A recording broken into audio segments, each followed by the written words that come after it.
Hey goddess, it's Andrea with You Are Mind, Body, Soul. And today I want to talk to you about easing into life with Mercury Retrograde. So happy Mercury Retrograde, everyone. I just want to share a little bit about how I have allowed myself to level up my feminine consciousness by working with the energy of astrology. So I'll start by telling you a story. A year or two ago, I found myself working very hard as an aerial instructor, which most of you are familiar with the fact that I am a pole dancer. So I am a full-time aerialist. I teach classes full-time. I work with clients one-on-one full time, as well as in my healing practice. And I found myself coming to a point where I would just reach burnout. So prior to leveling up my feminine consciousness and allowing myself to actually seek ease in life, I was a part of grind culture, which we all can be guilty of. And so I started to realize that I was just always grinding. That it was always about the hustle. It was always about achieving, making money. And then I would have to stop once I found myself in a place where I just couldn't go at the same pace. And when I started to really think about what it meant to be a woman and really start to journal on this and do my inner work surrounding my femininity, I started to look for more opportunities in life to chill the fuck out, okay, to relax and ease into life.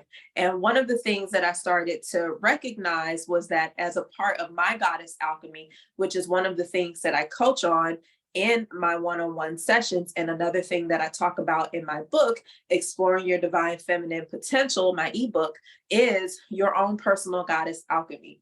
So goddess alchemy is related to how we allow ourselves to utilize and to harmonize with Mother Nature in our life. And working with the planetary cycles, the retrogrades, also working with the seasons is an incredible way to do this. So instead of working and fighting against the natural flow of life, I decided to allow it to work for me. Okay, so when it comes to easing into life and developing your feminine energy, as it pertains to astrology specifically, we want to consider the macrocosm and the microcosm. So on my tapestry behind me, it says, as above, so below, up top. And on the bottom, it says, as within, so without. Okay, so that means that everything is a reflection of one another. And when you are really dedicated to your inner journey, you really, really start to understand this on a deeper level.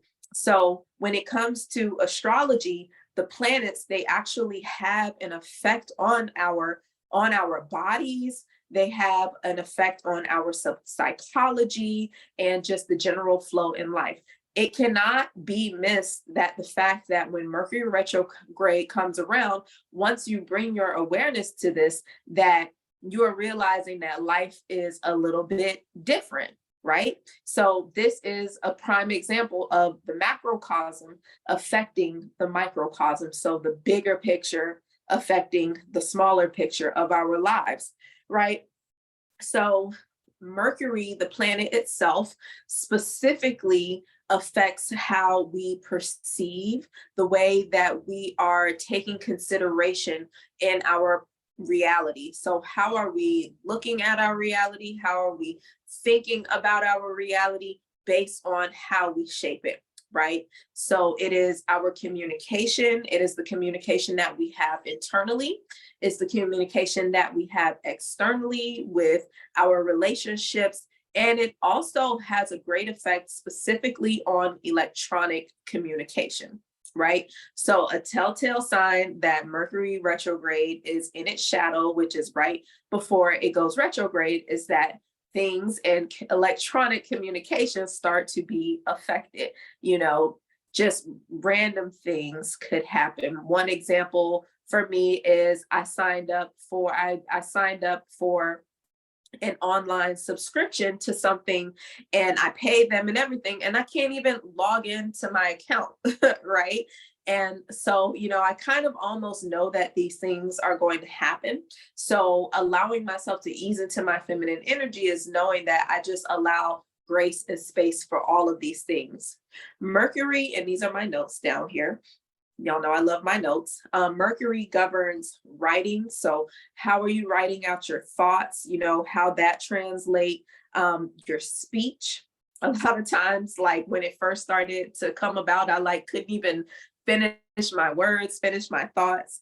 It also actually governs quick trips and learning as well. So, when it comes to how the planet Mercury itself affects our lives on a regular, it's all of these things.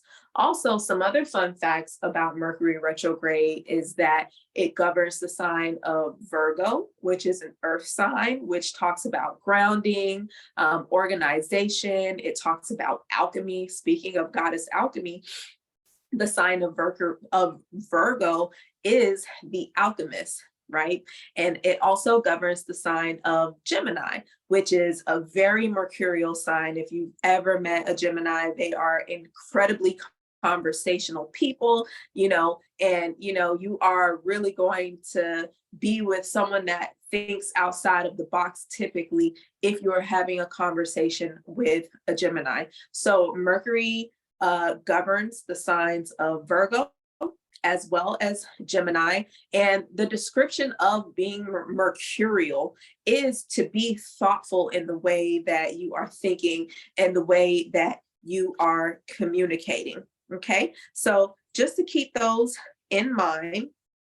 And another couple of fun facts about Mercury, it's actually the closest planet to the sun, which means that its revolution around the sun is the fastest. So, for example, Earth revolves around the sun 66 days a year. Mercury's orbit around the sun is a lot faster, which is why it seems like Mercury retrograde is happening like every few months, right? Okay. It's neither masculine or feminine. So it actually takes on and it adopts to the energy of whatever sign it's in, which that was something that I thought was very interesting. What else? And it governs the third as well as the sixth house. So, how have I eased into my life and my feminine energy with the use of Mercury retrograde? I like, because of the fact that the energy slows down when Mercury retrograde comes around, for me personally, what it does is I take this as an opportunity to assess my energetic distribution. So if you think about your energy, your time being your energy, your actual physical energetic levels that you have in your body, your levels of your vibration, which we talked about in the previous video. When Mercury retrograde comes around, because things actually start to slow down, I take this as an opportunity to really contemplate and kind of put some time into brushing up the structure of how I distribute my energy. So I like to think about the different aspects of my life. I will consider my health and my well being. Mercury retrograde is a wonderful time to go on a detox because communication, speech, and thought are strongly affected by our digestive system and our nutritional wellness. I feel like it is the perfect opportunity to clean up your diet, especially because those things are going to be affected. If you clean up your diet, chances are you're going to be able to think more clearly during Mercury retrograde. So I'll take an assessment of like, what does my nutrition look like? Is what I'm currently doing working for me? Because again, being an athlete, my body is very sensitive to the things that I put in my mouth along the ways of, is it creating inflammation in my body versus is it not? Okay.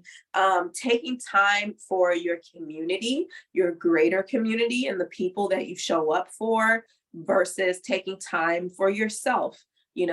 Are you giving away all of your extra energy or the energy that you may not even have Are you giving all of that away? Or could you be sharing more with your community, family, your personal relationship?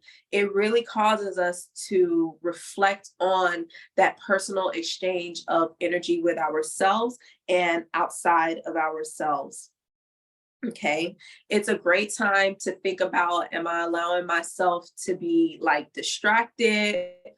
How much of my time do I spend thinking about my future, creating my future, studying, imagining what I want to do versus just being distracted and not taking any of that extra time to consider it at all?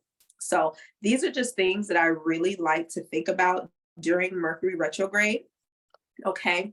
And retrograde itself means that, let's say, so to give you an idea or an image of what this actually looks like, if you think about the orbit that a planet makes around the sun, okay, and it's coming like this. Let's say that Earth is on this side of the sun and we're taking a slower orbit, right? And I'm gonna get a whiteboard. I really want a whiteboard for you guys one day, but that'll be in the future. So when Mercury is actually orbiting the sun and it comes around the back of the sun, the other side of the sun, and we as earthlings are taking a vantage point of being on this side, it actually looks like Mercury is going backwards.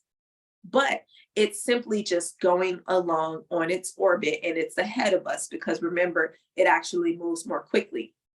And when I researched this and I thought about it, I was like, oh, that makes sense. It looks like it's going backwards, retrograde, but it's actually not. It's just continuing along its path. But it's just so amazing, like how much this actually affects us. So if you want to summarize retrograde energy, you can think about anything that starts with RE.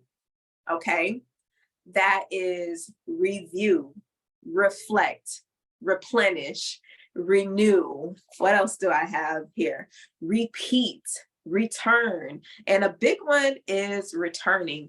They always talk about how like things from your past or like your toxic ex comes back or that friend that you haven't heard from in a while. They like to come back. I don't know. It's just something with this energy of like returning. So, if you're fortunate to not have to worry about old things, maybe there could be like a legal thing that you didn't take care of that comes back for review. It's just like karma just kind of comes back around to reflect and just to remind you of these things that you feel like you may have left behind. And so remember, Mercury actually affects our sense of perception, right? So I think that that's attributed to one of the reasons that people that we feel we may have left behind or, thought that we were over, these things really come to the surface. Again, macrocosm, microcosm.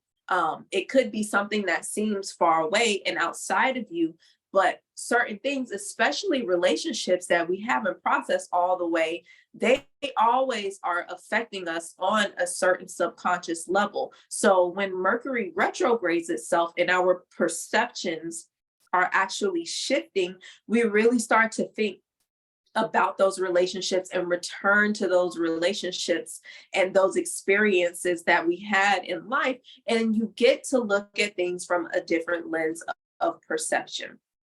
So that is like the big alchemy, the big alchemical opportunity of Mercury retrograde. And another thing that I always like to advise people on when it comes to Mercury retrograde, because they'll say things like you shouldn't make really big life decisions, or you shouldn't sign huge contracts, or, get major procedures done and things like that. At the end of the day, you have to do what you have to do, right? But what I recommend in order to use the alchemy of Mercury in a positive way that creates ease and that creates harmony with life's natural paths is, instead of making those strong decisions during Mercury retrograde, I feel like it is a better time to just, again, consider, reflect, renew, review, and then Once you take that 3 or 4 week period to do those things, then you will feel more solid in your decision at the end of it, because we never want to make decisions out of haste. And that is one thing that Mercury retrograde will teach you how to do. So if you want to ease into life, make life a little bit more softer, and to really honor your feminine energy, which is not something that can be rushed. The feminine energy is that creative development, it is the slow burn, it is the transmutation, transformation, the chrysalis, turning into the butterfly after the caterpillar has gone into the state of rest, right? That would be the phase of Mercury retrograde. There's the caterpillar, there's the chrysalis, and there's the development of the butterfly. The chrysalis is that alchemical place that Mercury kind of puts us in when it goes retrograde. Okay. So the other things that I wanted to share, I got this from astrobix.com. And what I'm going to do is I'm going to link the information for the videos that I've gotten during this research down below. Okay.